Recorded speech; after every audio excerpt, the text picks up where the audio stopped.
Yo, people, welcome back to the YouTube channel. You already know what time it is. It's time for another episode of All You Can Eat Chelsea. Big up your damn selves in the building.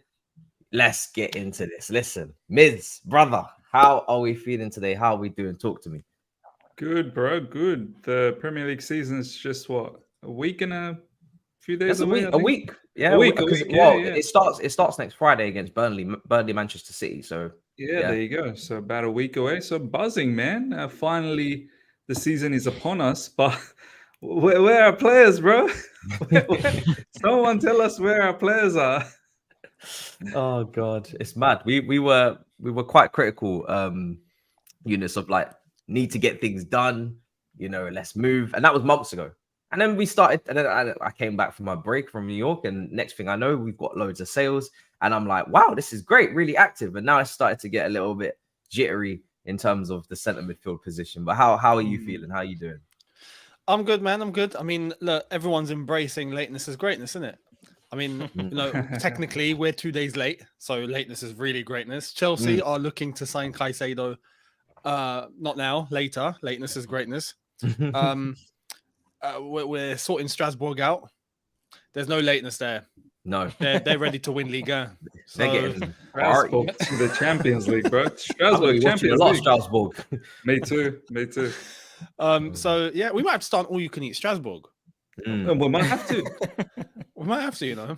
Bring some croissant, some, you know, all of our pastries.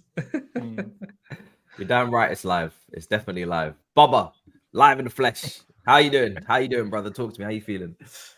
I'm good, bro. All good. I'm glad we nabbed Disasi. Was not expecting that, but yeah. In the manner that deal happened, I'm quite happy. No fuss, no noise. You know, just straight up. Yeah. Here we go. We got from Fabrizio and David Ornstein. So really happy about that. But apart from that, Nkunku injured. You can tell now the Premier League is about to start. Players are getting injured now, and we don't have a proper 11 to field against Liverpool. So yeah, the good old days are back. Let's see what happens in the first game of the season. Expected L's, huh? Expected L's. It's mad.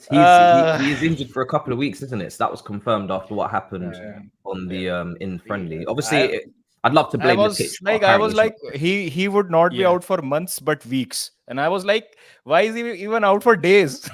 He should be against Liverpool. He should not. It was portrayed like it was a good thing. Yeah, like he's not out for months. He's out for only weeks. What? It could be 4, 5, 6 weeks, not months though. So, that's only 1 month. So 8 weeks is 2 months, bro. What are you talking about? As long as it doesn't hit 8 weeks, then it's 2 months. So. It's so funny because I didn't even know he was out until I read that.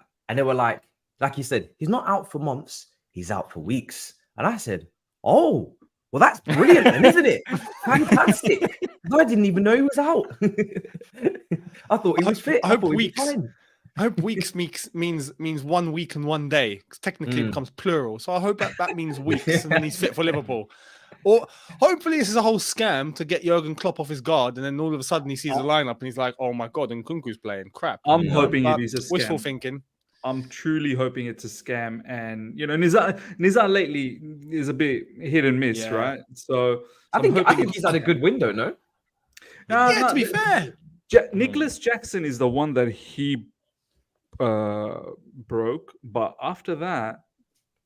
Nizar is always Nizar's the one who started the whole Leandro Paredes. I'm not really sure if Chelsea's interested in him, but I feel the same.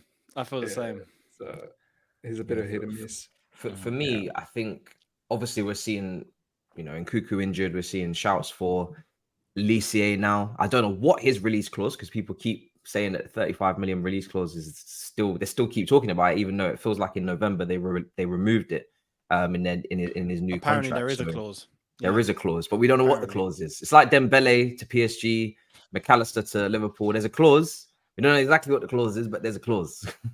It's very, very difficult to report when we have no idea what the clause is. But in terms of Olise, would you guys be happy with that move? So it seems like Angelo, one day he's staying and next minute he's going. I've seen links that he could be staying. Now he could be going to Strasbourg. But I don't know now. Something about this Washington not Denzel, as they were saying on the Big Six. You know what I'm saying? Something about this. Equalizer 3, bro. something about this Washington deal from Santos is giving me a little bit more ease of Angelo going to Strasbourg purely because now I know he's got a friend, and that makes me feel. And now he's got a friend. Imagine we bought him just for him to have a friend. We got Washington, yes, because we needed you to get a friend. Now you can go. You know, now you have a buddy. Do you know what I mean? Because before I was like, what other Brazilian is over there? You know, he's going to be there all on his own. We've got Santos here, we've got Silva. But if we're bringing Washington in, maybe instead of the other striker that we was meant to be getting him from Montpellier, but they were trying to raise the price to 30 million euros, then we've gone with this guy instead. I don't know. But if that is the case, then yeah, they've got a buddy. So it makes me a little bit more ease. But Miz, what's your kind of summary of pre-season? Like, how are you feeling a lot more positive for the season to start? Even with just, if say this is the team right now, there's no more players coming in before Liverpool. Are you confident that we can still take Liverpool on with this team, with the hints of that starting 11 that he showed as well in the last game? Not having Nkunku, it's a bit of a downer for me. Had Nkunku not been injured, I think I would have been very positive going into this match against Liverpool. I'm very confident about this team, man. Like, this preseason has shown me that this team has high quality players. Like, there's some really, really good players. Obviously, question marks on certain players, like in the likes of Sterling. His form, it's got to get a lot better. I'm a little bit still iffy about Gallagher long run pivot with Enzo. It might work for 1 or 2 games here and there, but in the long run, you're going to get caught out. Like, it's simple as that. So, look, overall, Matisse, I think it's a decent enough squad, but without Nkunku, man, he was that match before he got injured. You guys would have remembered. Initially, he had this lovely little cross for Enzo Fernandez, just a tad high for Enzo. Enzo creeped into the box, and then obviously his interplay with Nicholas Jackson getting into the box where he got injured should have been a penalty for him. He's actually surprised me. I didn't think. I always knew he had the pace and the robust sort of nature, but I didn't know that physically he could hold off. Like, I thought he was one of those players that just gets bundled over very quickly, but physically he was able to hold his ground. Yeah. And, you know, these are Premier League teams. So I think he's going to be a bit of a miss, but I'm hoping that Ian Maatsen, when he did come on later on, when Chukwuemeka was taken off, Ian Maatsen looked a lot more busy and buzzing just behind Jackson. So let's see, man. I mean, I've not watched Liverpool this season, pre-season. A lot of people tell me they still got issues in midfield and defense. They've been leaking goals from the scores that I've seen. It wasn't the nicest way to finish the pre-season, I have to say. The amount of misses that we had in that match against Dortmund annoyed me a little bit. We should have blown Dortmund out of the park.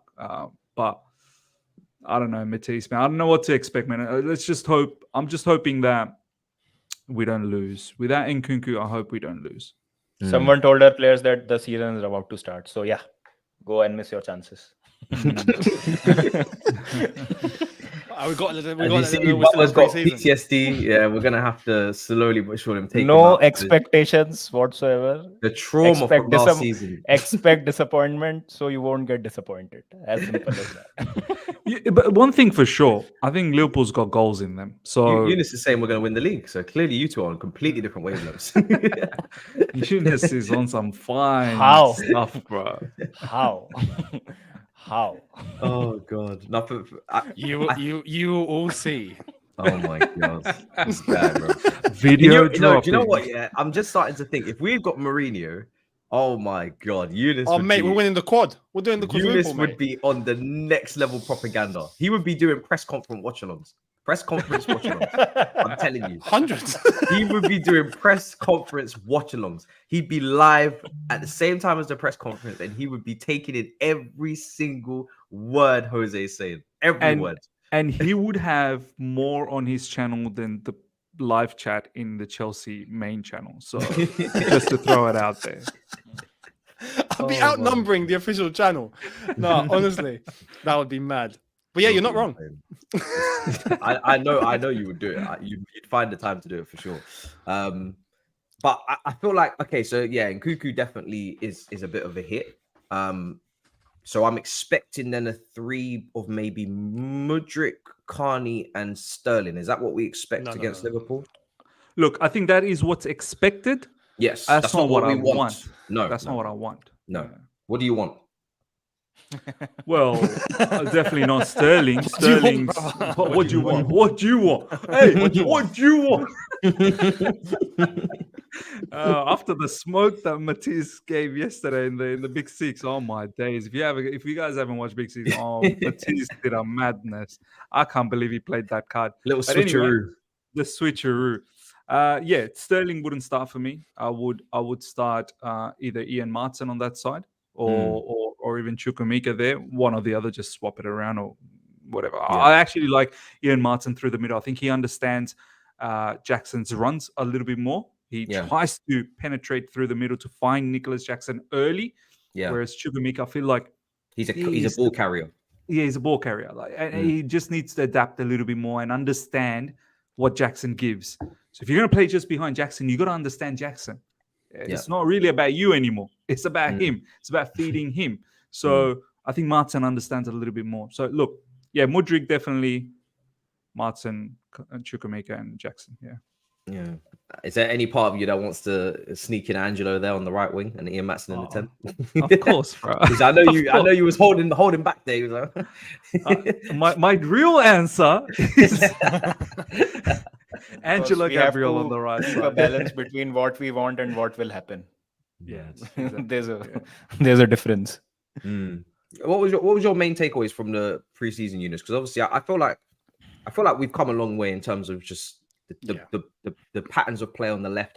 There was a lot of goals because when I was doing my preseason review, there was a lot of goals that came from combinations on the left or chances that came from combinations on the left, whether it be in Cuckoo and Jackson and Mudryk, Carney as well getting involved. But that right-hand side is a real conundrum. It's actually quite funny to see that the right-hand side in the right wing position is the most controversial and the left-back position is the most controversial, the two opposite ends of the pitch. I think every other position at this current moment, I think, unless people have been encouraged by the Gallagher performance to maybe put him alongside Enzo, personally, I'm more leaning towards Santos.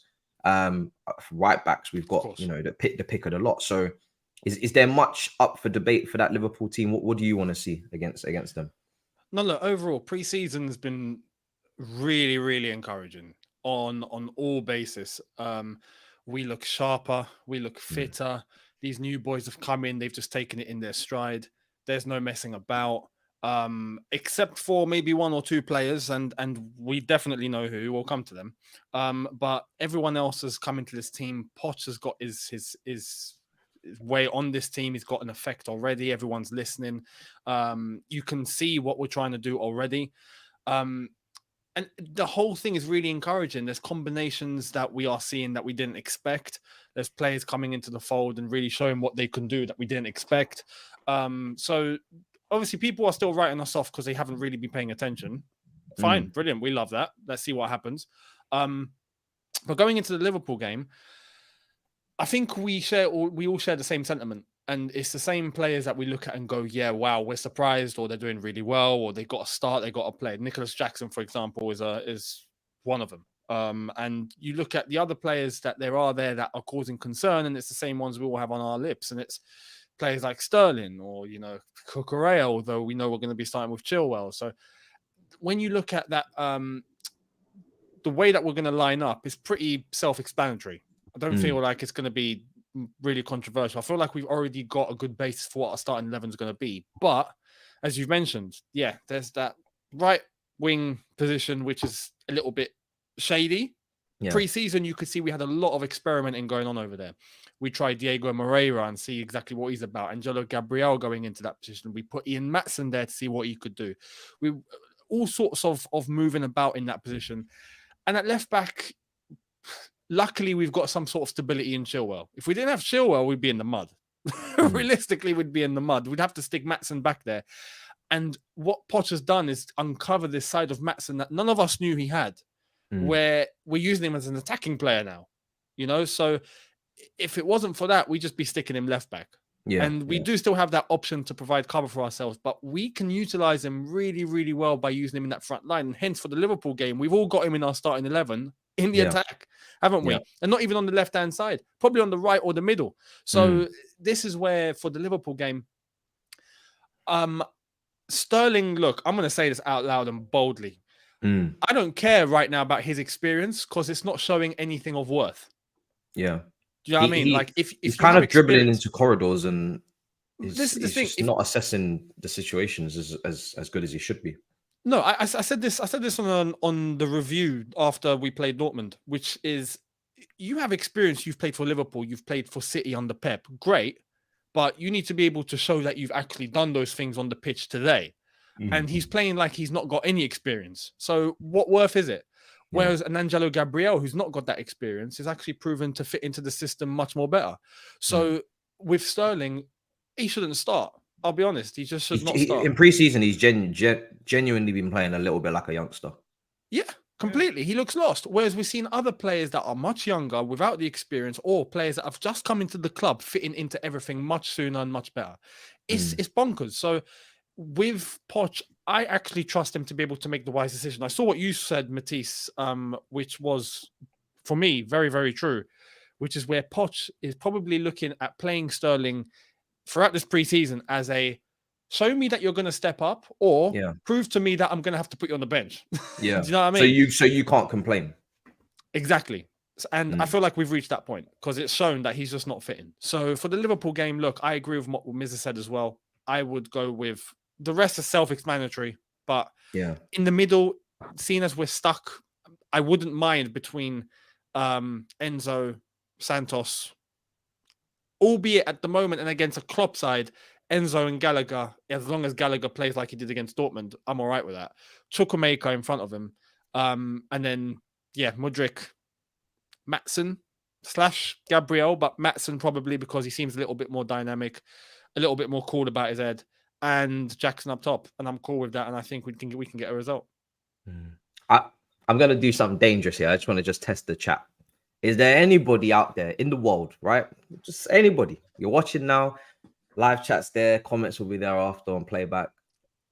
Anybody out there who, with Enzo's preseason not being the best, that wants to even go with a Gallagher Santos pivot against Liverpool? Anybody out there exists? I just want to check. I'm just checking. You know, you have to ask these questions. Why are you guys laughing? It's a good cheeky, question. Bro, cheeky. What are you guys laughing about? Gallagher Santos pivot? Anybody? Oh, I see. Look, I knew there would be one. No one's taking that. There he is. To be ice. There he is. To be ice. He is made of ice. You've got no feeling. Oh, See, wow. look, there he Ice is. man. There he is. Drop Enzo. There's a couple. Oh my! By the way, I'm not encouraging it because I really don't want to see that. I'm just asking, just to give those people a voice, you know, because I know there's a few of them there that would love that. So, just based on the preseason, they would love to go by that and run that. I want to say about Enzo. I feel like people have a misconception about Enzo. I feel like we're going to that Jorginho direction, and I don't like it. People expect Enzo to be a flat out DM. I'm assuming he's not a DM. Yeah, he's not a DM. He's not meant to be that guy. He's not a standout six. Like he's in that zone and he's able to be in a double pivot, much like we were saying about Jorginho. This is the same situation, but Enzo is a better player than Jorginho, I believe. But he's not that guy. Like, I feel like people have this misconception. He's meant to be the guy that's cleaning up and he's physical and he's an actual DM. Like, no. But he needs that guy next to him, yes. Or he needs someone to compliment him, yes. But wait until Enzo starts doing all sorts of madness on the ball against Liverpool. And hopefully he's just straight back into Premier League form as soon as that game comes up. Bubba, we got a couple of bits of transfers. But since we've last spoken, you know, Leslie looks like he's going to go out on loan. We didn't even see him come on, which was a bit of a shame. I wanted to see him even for 10-15 minutes to see what he could maybe bring to the midfield, because the midfield is very, very contentious right now in terms of the competition for places. We don't know who's going to go out on loan. Cassidy, I think he might be going to Leicester. Lewis Hall looks like he's going to Crystal Palace.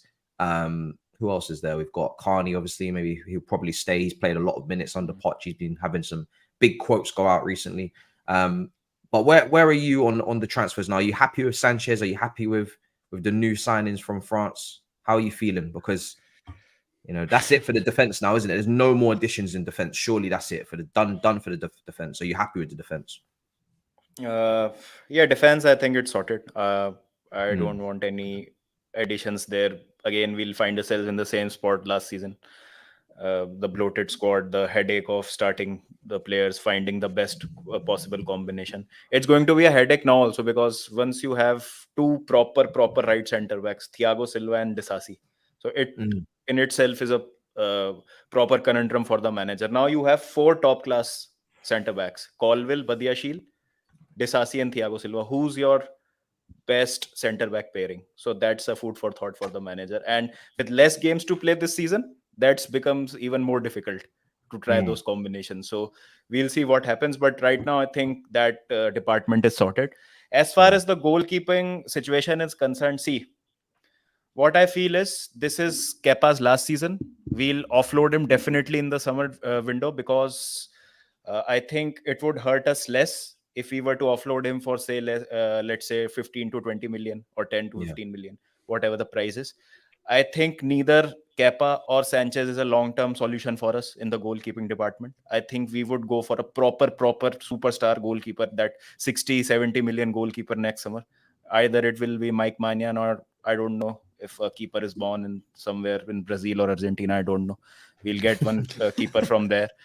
But I don't have confidence with either Kepa or Sanchez. Is Sanchez a lot better than Kepa? The metrics suggest otherwise. I think it's a good backup. It's a decent competition to Kepa, but he cannot be that long-term number one, that Petr Cech or Thibaut Courtois goalkeeper that we look for.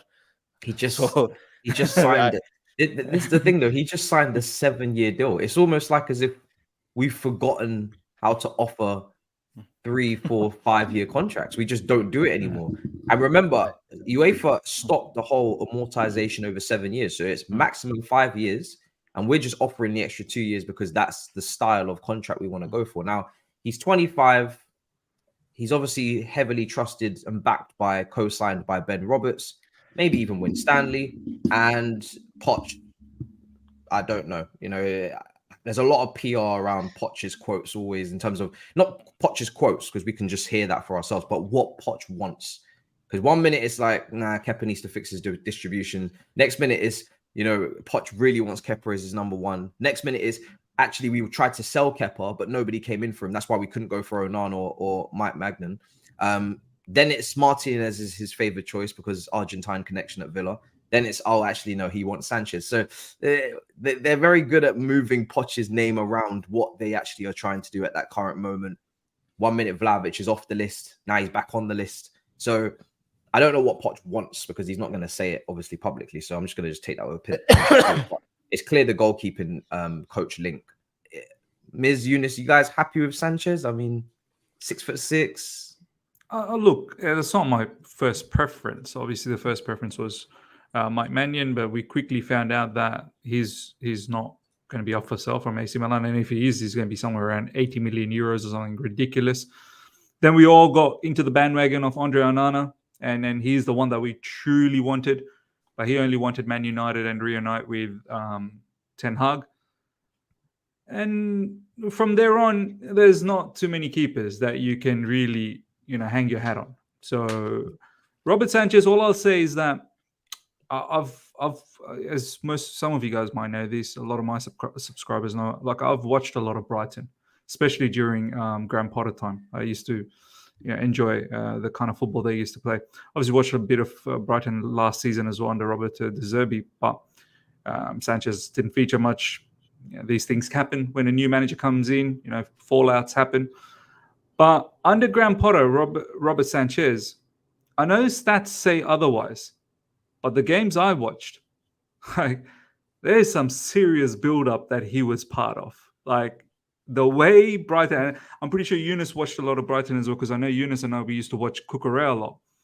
The way Caicedo and some of their midfielders and their, in the likes of Cucurella and whoever else on the right, the way they would one-touch pass and use Sanchez as the extra man. Like, Sanchez was playing like, the one-touch pass, like as if he's a midfielder. So yes, he's prone to mistakes. Don't get me wrong. He is prone to mistakes, but he's a lot better, in my opinion, than Kepa. I'm not saying he's Andre Onana level, but I think it would suit if we are to have a team we come up against where they press us quite high and ruthlessly. It helps to have a keeper like Robert Sanchez that understands one touch to know where the ball needs to go before the ball even comes to you. Right? That is the most. This is why people like Iceman, they'll never understand Enzo Fernandez, because Enzo Fernandez is that type of a player. Just one touch pass before it even you can see. It's important to have that type of to play devil's advocate. Obviously, Potter is on this level, and De Zerbi in terms of build up is on that level, in a different level. Yeah. Why did he drop him for Jason Still from Football Manager attitude, 2013? It's got to do with some sort of attitude. 2000. Look, I think it had to do with something with some attitude issues, this, that, the other. I don't know. Now, that could be a concern for us as well. I don't know. But I think Aslam is saying Miz trying to gas it up. I'm not trying to gas it up, brother. I swear to you, I'm not trying. If it was Mike Mason, you would have seen real gas. Trust me. On this show. Exactly. But yeah, Younes, go on. You were gonna say no, gas it up, man. Gas it up. We're winning the league, bro. We're winning the league. Now, look, this guy's gonna win the golden hand. Yeah, look, the golden hand. The golden hand. We're gonna make a new trophy for this guy. He's on some Maradona shit. Golden hand.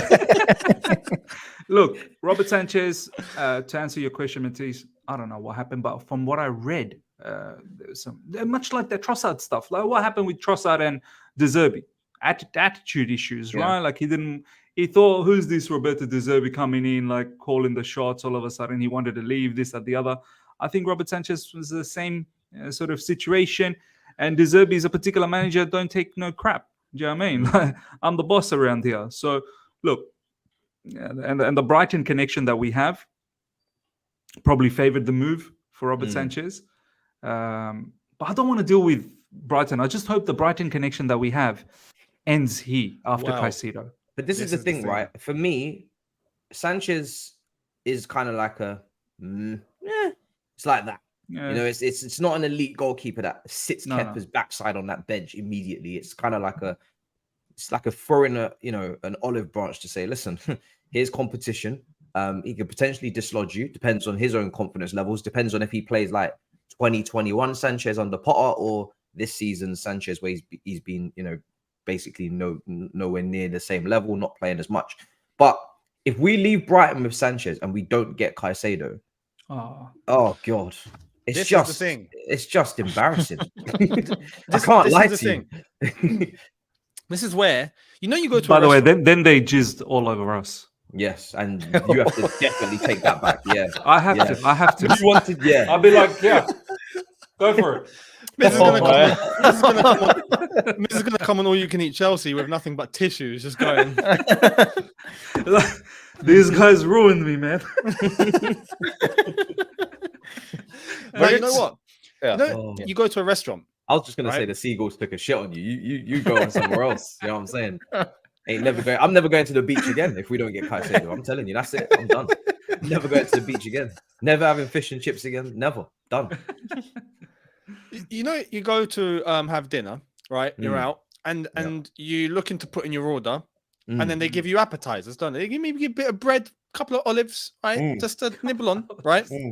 And then you order your starter. And then you go for your main course, right? So us dealing with Brighton and getting all their failures and rejects and whatnot, and their Potters and Cucureas and all that was the appetizer. I said this analogy on Big Six. Did you? We think exactly the same. Now, Sanchez is the starter, right? And it's warming us up to the main course and getting the restaurant to provide us with some top quality because they can see what we've ordered. Right? You feel confident. You look confident. And then the main course comes onto the table. But there's no main course without a starter, people. Why is he so confident? So, calma, man. Calma. I mean, when this guy ends up in a Chelsea top, the main course is too expensive. We are requesting the restaurant to reduce the price of their main course. Please give us for 85 85 quid. We won't pay 100 quid for your main course. Well, no, what we're trying to do is get the main course but not pay the service charge. So Yeah, that's true. No VAT, no GST, please. What- that's it. you We've don't offered you wanna- enough. You don't want to leave a tip? No, just none of that. Tip? Just trying Bruh, here's a tip, bro. to- Now, like, is there like I'm not like, obviously Younes is extremely confident, right? Because I see his tweets. Like, this guy is confident that we're getting Caicedo. I'm confident. Is he masquerading confidence and inside when Could be, when he's could be. alone, he's like shit. Shit, I'm scared. He's crying himself to bed. You never know. But look, me, I'm confident, but I'm also thinking, is there a life that could be without Caicedo as well? Like, we're so neck deep on this transfer. Like, No. could it be that we can? No. We're gonna be Do without? you know why I'm confident? Because, and don't say this too loudly, right? Put your volumes down. Let's not get this out to Brighton. let- Everyone just let don't me- share let me this. just- Don't let me share just- this video. Let me just kick out the whole chat. Hold on. Prompt.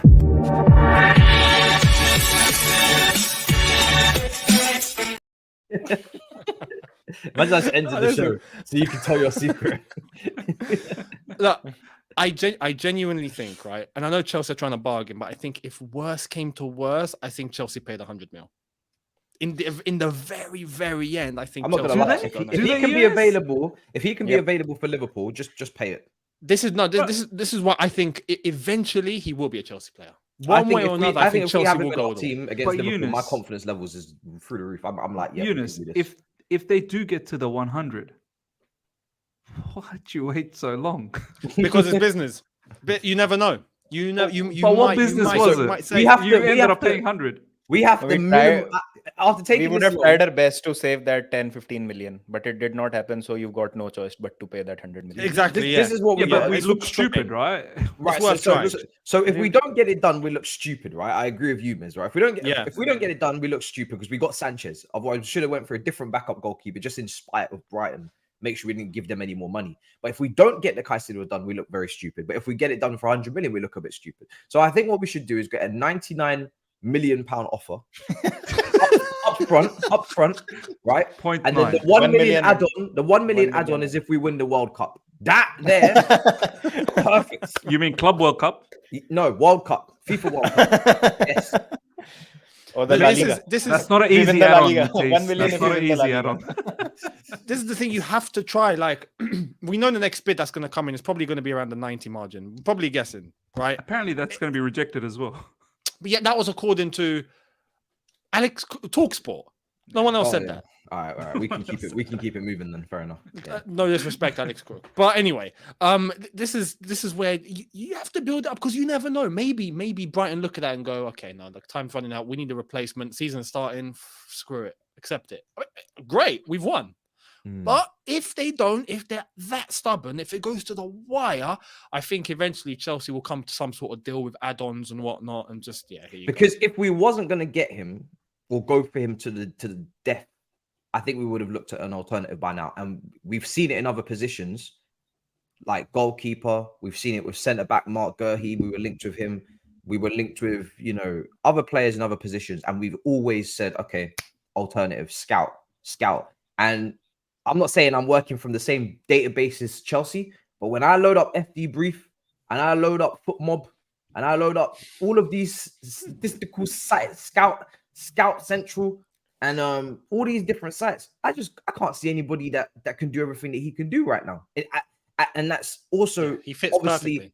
also that's done it at a high enough level, because there's a couple players that have done it in a few leagues, like Austrian league maybe, but again, Poch is looking for experience. So it's like, it's kind of counterproductive to then go and give him somebody that's extremely inexperienced and say, we have Santos, who's inexperienced. We have Cassidy, who are alone now, who's inexperienced. With all these guys that are inexperienced, you don't want to use the inexperience maybe in the starting 11. So here's some more inexperience. We gave you Leslie as well, and then we're going to give you it's just no point. If we're gonna get somebody that we've never heard of or we don't know that well, and it hasn't shown it at this level, we may as well just use Santos and Leslie. There's literally no point. There's no point in buying another player that has been, let's say, scouted, like that that has no experience. We may as well just use Leslie and Santos. That's how I see it. If you're going to bring in somebody in midfield now, they've got to have shown levels.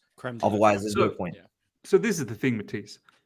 Going back off what you're saying, seems like Chelsea don't have anyone lined up in the caliber of Caicedo, right? And we can all agree this midfield situation has been a massive need from the get-go. We are now upon Liverpool. Like, it was fine to play footsies and play, tips and this and that, like a few weeks back. We are now up until the Liverpool match. Why are we still playing footsies? Like, you had all of that. Like, well, how many bids got rejected by Brighton? 4? I think 4, because it started from 65, 70, 75, 80. I think it's been 4. More than you can believe. More than you can believe. You don't even worry about counting anymore.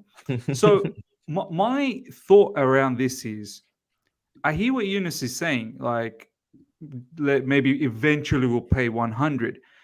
This is a need. You've always known this is a need.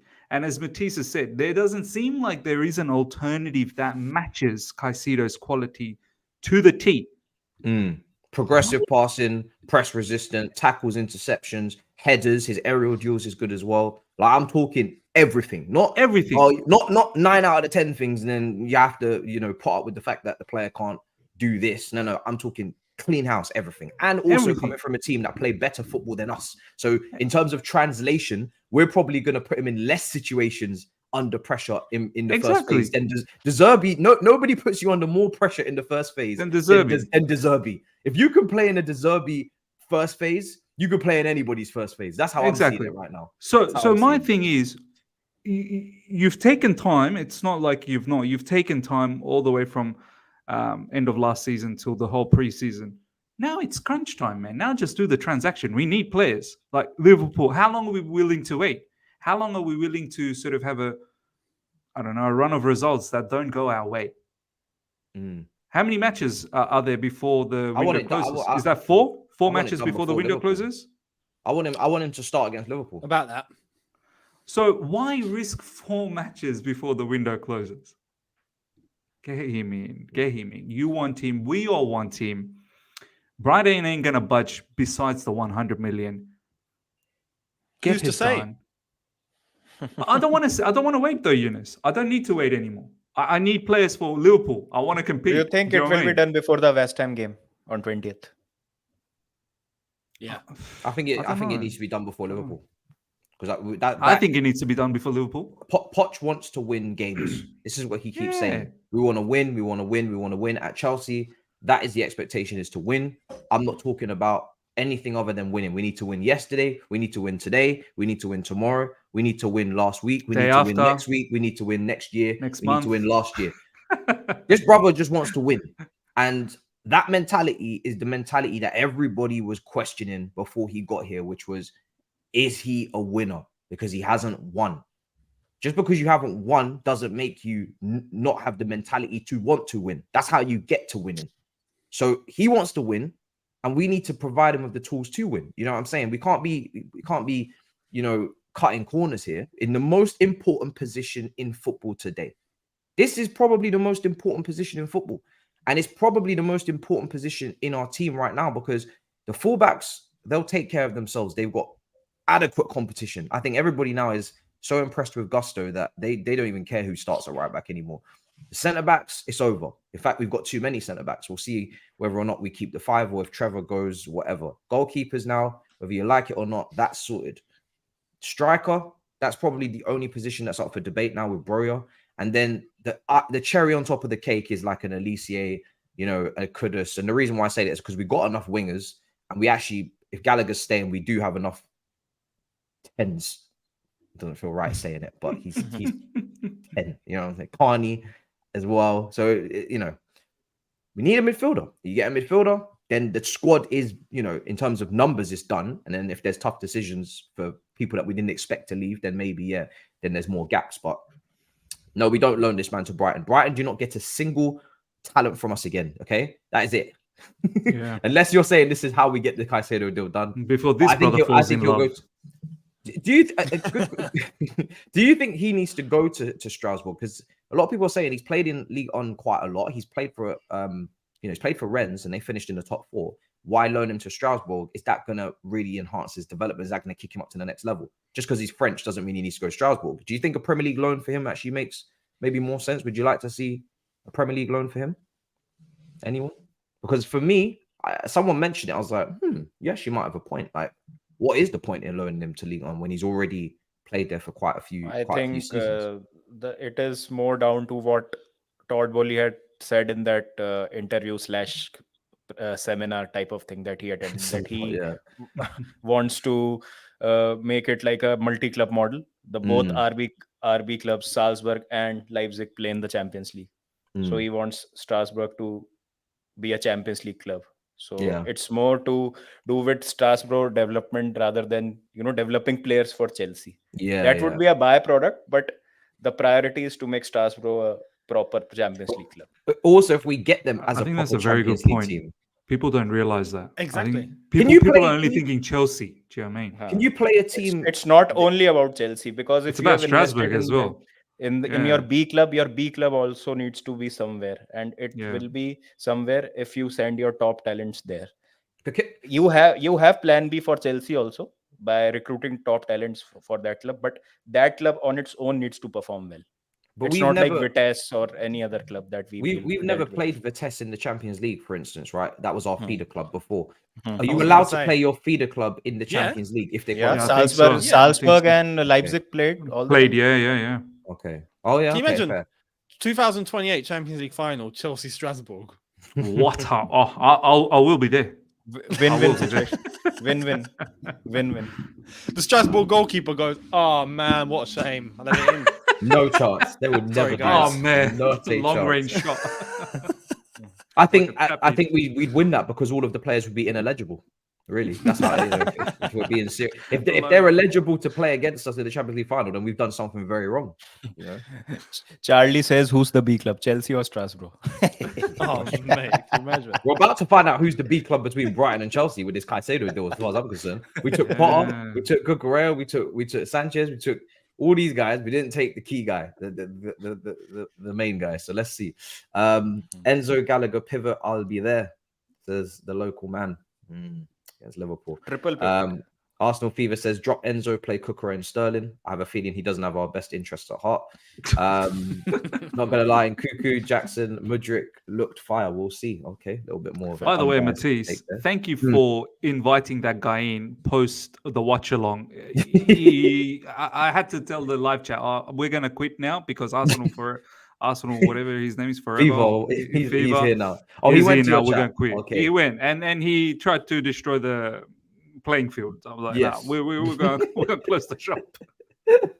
Oh god! Breaking news: Mystery Club submitting Caicedo bid has been revealed as Strasbourg. Big up, Matt and the team. Awesome content. That's quality. I didn't expect that to happen. I think it was it a Saudi club in the end that it got confirmed as? No, so that whole Saudi thing was rubbish. It was a bit of so it is a Premier League club. Apparently, but I think it's probably a briefing then, isn't it? They're just trying to put pressure on us. Yeah, it's a brief mystery club, and we're not going to tell Caicedo. How does that make any sense? Yeah, how's Caicedo's agent not know about clubs approaching his player?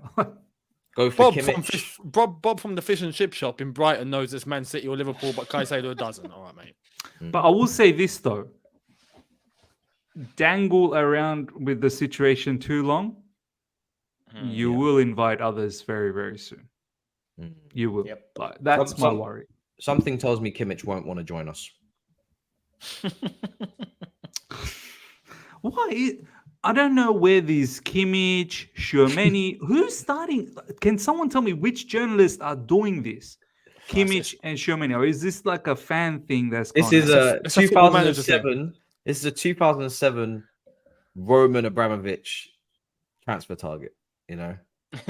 You only have to look at our wage structure and the way that the players we're approaching, what wages they're on, and what our new wage structure is starting to look like. Take out the outliers in Sterling, etc., who they would not sign right now if they could go back in time, because they just wouldn't, and put him on 300k. that rules out all of these type of targets that you're talking about. People that are coming into their last big contract that will want 300k a week or 280k a week. You can just rule out every single one of those guys.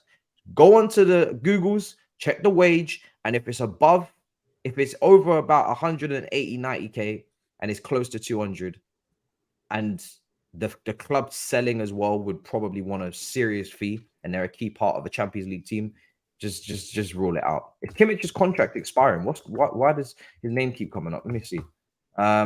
His contract does expire in 2025, so it's not even like he's got 1 year left. So yeah, nah. It's not gonna happen. Okay. We should have brought Brighton, save one stress with the Caicedo. It was true. If we was going to be dealing with Brighton this often, we should have just bought them, and then we wouldn't be having to do all of this. But let's talk about Lewis Hall. Everybody happy with the loan potentially to Palace? Is that a good move for him? It seems like as if he maybe doesn't want to play left back. He wants to play midfield, some people are saying. I'm trying to think, where in that midfield does he get into? I'm trying to who have they got? They've got Decore, they've got Eze. Also, Palace got in midfield. Is that it? In terms of the starting 11, though, isn't he? If we're talking Kouate or something, Sheikh Kouate, is he there? Kouate, yeah. Is he gonna play? Let's see. Well, everybody's just now going into that Crystal Palace team just to see if Lewis Hall's going to get any minutes. We have a good track record of sending players to them, to be fair. We've sent Loftus-Cheek to them. We've had Gurhey obviously sold to them, but he's kicked on. Gallagher, player of the year. Had a great time there. Brilliant time. So we do have a good track record with Palace. Roy Hodgson, not the most progressive coach in the world, but to be fair, they scored a lot of goals when he took over, banging in the goals. I hope Lewis Hall. Okay, fine. You want to play in midfield? That's fine, and maybe we can see something different from you from midfield. But I hope he doesn't disregard his immense quality that he has from crosses, from being far left. Like, he can put in some really, really good, accurate crosses. There's potentially a left back there in him. I know he's played midfield, but I think there is potentially a left back. Maybe he has, those positions De Bruyne kind of takes up. Maybe he needs to kind of carry the ball into those areas, play 1-2s into those areas, and then starts those outswingers, whipping in some crosses. Look, obviously they've sold Wilfred Zaha as well, so their team's going to look a lot different next year in terms of that. And their left back, what's his name? Tarek Mitchell. Yeah. He's not so explosive on the left side. Like, he's a good defender, but it's not like he bombs up and then whips in crosses. So with Lewis Hall, they could potentially get a different, artillery on that left side, and he could model his career path like Ian Martin's one. Someone who started from the left side. Now Ian Martin can pretty much play anywhere in that front besides striker role. So I think he might be one of the most frustrated players in the league next year, because their striker options. Remember how many chances they miss with Jordan Ayew, Mateta, Edward. They're not quality. Yeah, but you know what? They could head. They know how to head though. They are good headers of the ball. So if you can find decent crosses, maybe they can head it in. He might create a lot of chances and it might not get put in, but that will prime him for Chelsea, at least the old days, unless we've changed our ways quite nicely. He is a natural central midfielder, but by trade, so it's a great chance for him to test it out, get himself going in that position at a high level, and see what he can do. It's the only way. Fair enough. The last big topic I want to talk about, which is a lot of people asking the question, and there's frustration because we've just signed another 18-year-old who's just finished his GCSEs, and obviously, listen, our scouting network, I don't think people can question it at the moment in terms of since they've come in from January. I don't think people can question the work they've done up until this point. They found such great talents that we were happy to, maybe before we saw them, loan to Strasbourg for Angelo, fine, that makes sense. Now we're like, actually, you might have found someone a bit too good for that. I mean, we want to keep them for ourselves. So the quality of the players that they're finding, they clearly know what they're doing from a youth recruitment side. Obviously, we have to shout out Neil Bath as well, because I'm sure he's somewhat involved. His name doesn't really get brought up as much, but he's got an incredible eye for talent, and he's the biggest reason why Cobham is where it is right now. outside of the investment. It's just his, network. But people ask the question, does it come out of the same budget or does it not? Because people always talk about, oh, we've signed Washington, so don't worry about anything else because it's coming from a separate budget. And I get it to a degree. It's like, I don't think we're going to say, oh, we haven't got enough money for Caicedo because we signed Washington, because that would be really dumb. Because, Washington's not going to play for Chelsea this season and Caicedo would have. And we need the first 11 and the first team to maximize and to perform well. You're going to make money from the first team performing well. You're going to be able to actually hopefully get a shirt sponsor next year if the team perform well.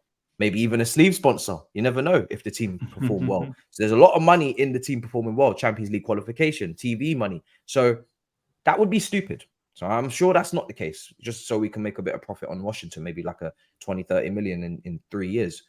But surely it is coming out of the same book in terms of FFP. Surely it is coming out of the same bank account, right? It's not like as if it's not like as if Strasbourg is paying directly for him and then he's coming to Chelsea that way. We are still buying him under Chelsea Football Club Limited, whatever you want to say, company. So what are we doing? Look, I know. Where's Younes the extra 10 has, million for Caicedo? I think Younes definitely has something to say as well. I read something not that long ago in The Athletic. The whole idea of this multi-dimensional structure is apparently the FFP will be we can, I don't want to say the word manipulate, but I think that's what we can do because it won't be Matisse. Yeah, there will be separate accounts for Chelsea, but because it's the same owners, and once we start adding even more clubs, because it's the same owners, it's going to have the one balance sheet. It's going to have the one profit and loss statement. So you can manipulate the figures around a little bit. And it can get a little bit shady if FFP go, well, but wasn't that player for Chelsea? It's for the Blue Co.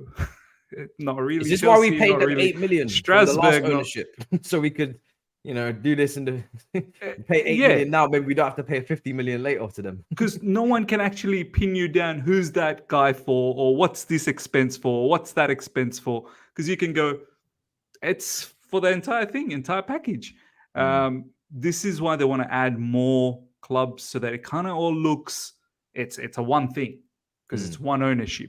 But that's the gist of it that I got from the, I think, I don't know if Younes read something else, that you can, I think somewhat, someone's already saying that's not true, me, so I could be wrong. I don't know. But that's the gist that I got from reading that athletic article. No, yeah, I agree. In terms of the budget, I think even within Chelsea, there's already been an allocated budget towards both sides of the story. So I think it's not just a case of, okay, we've got one bank account. All right, screw it. Let's just start plucking money out of that. Like, I genuinely think there's definitely two budgets, some pre-planning, okay, we're going to allocate this much to this, we're going to allocate this much to this. Or maybe with the first team, it's not so much of having a budget, it's just a case of we're going to have our targets, we'll see what we're going to end up spending. I mean, like this whole Caicedo thing, for example, we haven't got an exact number that we're allocating to it. It's just a case of let's see what it takes to get the player. Whereas with the young players and the ones that we're getting through scouting, I'm sure that there's an allocated number, or at least a round sort of number in terms of how much we're looking to put into buying those sort of players. Even in terms of, you could argue if there's even separate bank accounts, but if it's still Chelsea, it's still Chelsea. FFP will look at it and go, yo, it's coming from the same place as Chelsea, whether it's this account or that account. And to think that Chelsea only have one account, probably not the case. They probably have much more than one. Multiple. It's Chelsea Football Club. It's not a bit your risky average. if we only had one account, be a bit worried. And it's a joint account. Do you know what I mean? You need the second signature. Chelsea and Strasbourg got one joint account. Imagine. Jesus. But with Strasbourg, the whole thing with Strasbourg and using the Blue Co sort of name we have to ask, how much of Strasbourg do we actually own? Do we own 100% of the club? Did we buy 100? Because there was the news at the initial beginning that it was a stake, and then afterwards it came out like, no, we've taken full control. I think it's full control. If it's full control, we can very well use the whole Blue Co thing and then try and find the leeway through there. Absolutely. absolutely. But if it's just a stake, then it would have to come directly from Chelsea. So I'm sure. Look, I'm sure what we're explaining now is baby play. I'm sure they've Yeah, looked yeah, at yeah, of Yeah, course. exactly, this and they've made. It's they've just, probably it's just leveled because their head. I wonder what is the budget then for this Blues Co, because it seems limitless, know. endless. As long as it's within the FF, because how it works is, and correct me if I'm wrong, lads. Once again, I think this was from the Athletic. What you can spend is dependent on how much you earn. So if your revenue is, let's say, simplistic term, 100 million, I think it starts from this financial. If your revenue is 100 million, you can only spend, I think this season, I don't know, 80% of that. So you can spend 80 million, like up to. But at the same time, you can't be on the negative for 3 years running. So you may have earned 100 million, and yeah, you can spend 80, but you've got expenses as well, right? You've got other expenses that you got to take care of. So, but as the seasons go on, I think this percentage will only go lower and lower. So, but we're also dealing with the fact that obviously in COVID and we were sanctioned, and that went on for what, like 2 years basically, because we were we're sanctioned. out of it now. We're out of it now. Yeah, but it's still, if you're going 3 years back, it's still involved in maybe how we're operating a little bit. Of course. So we're still able to flex our muscles more than we should be able to because of the sanctions. And because really, we only got took over last summer. It feels like a long time ago. It does. But it was only a year ago, or just over a year ago, that the ownership situation got completed. So everything from just over a year ago to now is basically, you know, what you're counting. But if you're looking before that, there's nothing but sanctions, money lost, and I guess for rival fans, excuses as to why we can do what we're doing, because we did take a massive hit. You know, we took more of a hit than many because of the ownership change as well. It's not just COVID. Most clubs just had COVID and the empty stadiums. We then had sanctions and all of that palaver and all of that. So it's a whole different ball game for us. So yeah, I think, I don't know. I'm sure they've got it figured out. It's just a bit mad how much money we have to spend on the Blues Co and the development side of the team. It feels like it's never ending. I was just chilling, and next thing I know, Washington, 20 million euros out of nowhere. It's not a single. I haven't even heard his name before. We're raising funds, by the way. I don't know if you guys saw the news. Like, we're raising more money. There are other US investors. Yeah, they're coming in. Although that is I'm hoping that's for the stadium, though, isn't it? That's for the stadium. Maybe that's for the stadium. Yeah, I think it's for the stadium. I think if it's for the team, I wouldn't be as excited, because I don't feel like we should need investment after 1 year for the team. I feel like we should be, you know, we just brought in new owners. But in terms of stadium, that's a good play to make, I think, because stadium's going to cost an absolute fortune. It's just going to cost so much. So yeah, hopefully we actually make moves on that. What was the latest on the stadium? Is we bought out some. I don't think no. I think it's going to be redevelopment of Stamford Bridge. They're going to break it down and redevelop it, and in that same spot. In that same spot. That's subject to the mansions next to the bridge being, or portion of that being wiped off. So it means having to relocate those residents, and them having to say yes to that in the first place. Oh, so they didn't agree to. But there's been no decision yet. But everything's been approved on Chelsea's end in terms of actually getting it done. But now it's down to the group that owns those houses are cool with Chelsea doing that, but they need permission from the residents as well now. And that's where that is. If they say yes and they get moved elsewhere, fantastic. We can redevelop Stamford Bridge. If they say no, we got a problem. So it's basically as it's always been then, really, isn't it? Because that's always been the issue is moving. Because even the whole Earls Court thing is, it's not. No, they're redeveloping it for some sort of other thing. For something else. Yeah. Exactly. Yeah. It's going to look great, I think. But, you know, would be nice if it was us. Our stadium there would have been a lot more helpful. Yeah, I think... I don't know, man. You're going to find it tough to kick people out of their mansions and give them different mansions. And where's those mansions going to be? Nowhere near as central as they are right now in terms of London. So it's not like as if there's loads of space. So they're basically going to have to build a new housing complex for those people potentially. But then that's a whole nother. Where's that going to be? You can't put those people in Kent. No, this isn't the council. Guys, You can't just So, relocate. listen, this is gentrification. Welcome. We're gonna move you to Kent. Even you rich brothers are getting affected. Even you rich brothers are getting affected now. That's right. You thought it was just the brothers in Brixton. No, you are also in. No one's safe. No one's safe. No one is safe. You're going to Kent. Yeah, you're going straight to Surrey. Good luck. No, it's not gonna work like that. It's not gonna work like that, man. It's crazy. Starbucks kicked out the brothers in Brixton, but I don't think it's gonna Chelsea Football Club. They're gonna struggle to kick out the millionaires. It's not gonna be easy.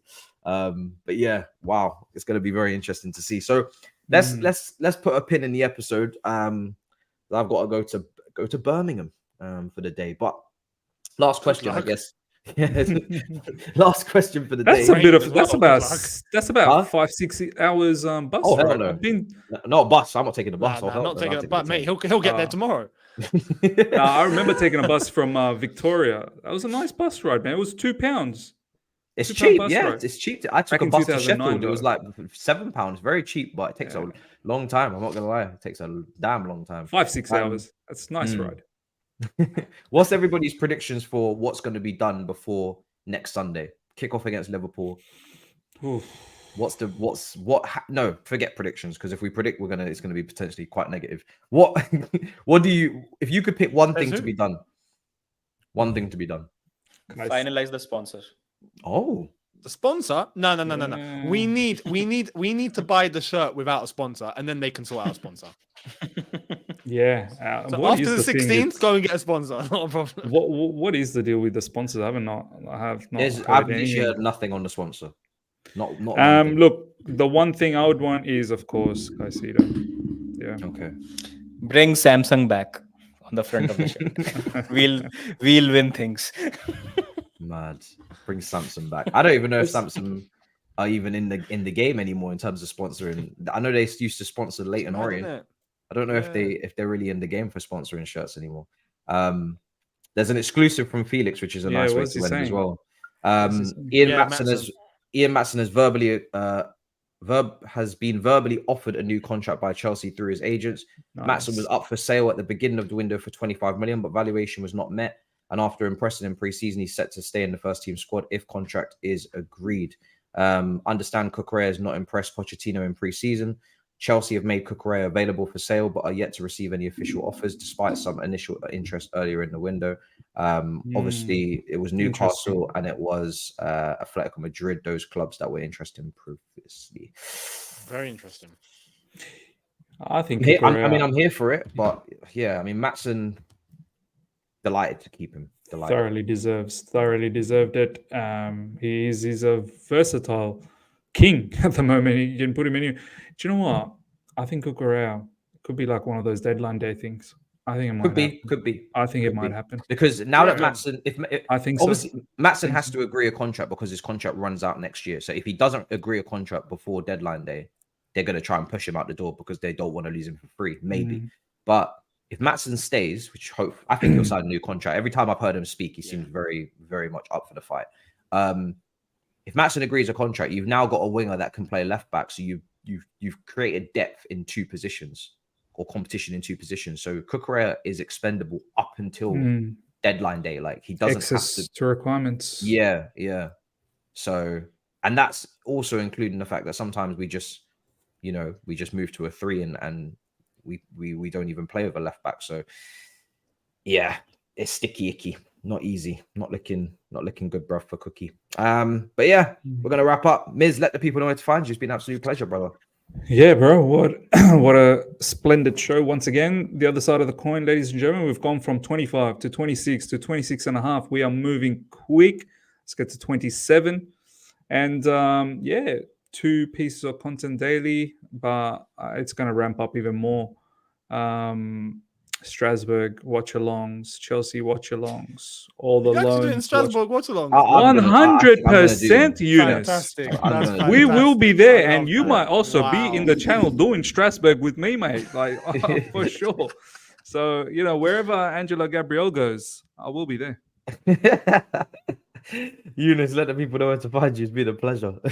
Absolutely, man. The same place, Younes Talks Football, for all things ramping up to the new season, and not just Chelsea but elsewhere. And I'm gonna put this out there as we've got one more all-you-can-eat Chelsea before we play Liverpool. Caicedo will be in our starting lineup against Liverpool. Wow. This guy, bro. I can't wait for it to be Gallagher. I don't really think so, cannot. bro. There's enough time left for that. I don't. He's been playing all preseason, so he would be fit. He would just need to No, just but do the even if we build-up. were to get a here we go tomorrow, let's say tomorrow. But Yeah, tomorrow is Sunday. then he has to Monday start is a against working Liverpool. day. He's too good. He's too much better than the options we have available. He must be there. He must be there. If we get a here we go by Monday, then he'll start on 13th. If we get here, we go on Thursday. He must start. So yeah, what is the latest here we go can we have for? I think for Caicedo to Premier League actually start? registration for the game, I think Has it's to be Thursday. the Friday. By Friday. Yeah, by Friday midday, isn't it? Yeah, Friday something midday. like Because 48 that hours, game's I actually think. on Sunday.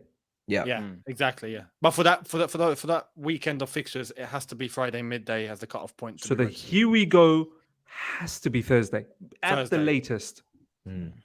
Yeah, Okay. And if Thursday it's not night Thursday, is- we are doing yeah. emergency. We're doing emergency show. shout out We will- BIPN in the chat. He knows what I'm trying. Oh to yeah, if it happens, emergency. It's gonna be a big emergency. It's gonna be a big Deserby dunking. I can't lie to you. But yeah, let the people know where to find you, Younes. If you, did you let them people? Did you let them know, or did they already know? Yeah, Younes Talks Football. Come on, Younes, bro. Your channel needs a bit of a bump up, bro. Come on. Yeah, man, Younes, we're trying to help you here. Jesus. Thank you, man. Appreciate it. Road Appreciate to it, man. 10K. Let's go. Helping the little guy. Come on. Nah, Younes Talks Football. On YouTube, the socials are there as well now. So Instagram at Younes Talks Football, Twitter at Y Talks Football, and TikTok at Younes Talks Football for extra bits of content. But yeah, and we'll see what happens going into next week. Fingers crossed it all kicks off. Baba, let them know, bro. It's been a pleasure. Great show. Yeah, man. Thoroughly enjoyed that. Drogbaba, same as always. Don't forget to follow me on Twitter. That's the most important thing. It's X now. Yeah. And one thing I just wanted to point out is that if we were to get a good result against Liverpool, the following 7 matches are quite winnable. So in the first 8 games, We're winning we the play league. Liverpool and Aston Villa. Apart from this is that, coming around. Fulham, Burnley, Bournemouth, Luton, Nottingham Forest, West Ham, who haven't made a signing yet. Mate. So if we Edson were to Alvarez, get- I think. It's a here we go, wasn't it? Not here. Till we go. now- Yeah, yeah, Getting there, yeah. I mean they haven't been up to the Yeah, to the yeah. gears in this transfer window. So No. I think if we were to get a decent start in these first 7-8 games, barring the Liverpool game, so I think we could be in for something special and can't wait for the season to start, man. Up the Chelsea. Yeah. Let's go. Top of the Well, league and- from day 1 till day 38. Never let it go, just like the Mourinho season. How? Why is Lewis Younes, Hall? how? Why is Lewis Hall going Hall for Cucumber? His technical ability is far better. Isn't that politics? Every time I see Cuckoo, This he is looks such an fucking Indian stressed. comment. This guy is. I was going to say, 100% what? Cucumber? Yeah, that's hilarious. Well, We obviously, find listen, politics in everything. Cucurella's sale is not guaranteed, so we'll see what happens. And big up for that super chat as well, even though there's no message on it. Guys, we're gonna wrap up. I will see you guys for the Community Shield watch along tomorrow. Who's going to win? Who are we backing? Penalties, Arsenal. Oh, I'm gonna City, give them. bro. I'm gonna give them something before I start going against them all season. Miss think just City. dismissed Arsenal. Like I don't care about No, Community no. If I'm doing a watch along, I hope I can because it's quite late. It'll be a hate along, that's for sure. I can't wait to have it stuffs up, Jorginho stuff up, and hopefully they lose. Yeah. Perfect way to end. In a bit.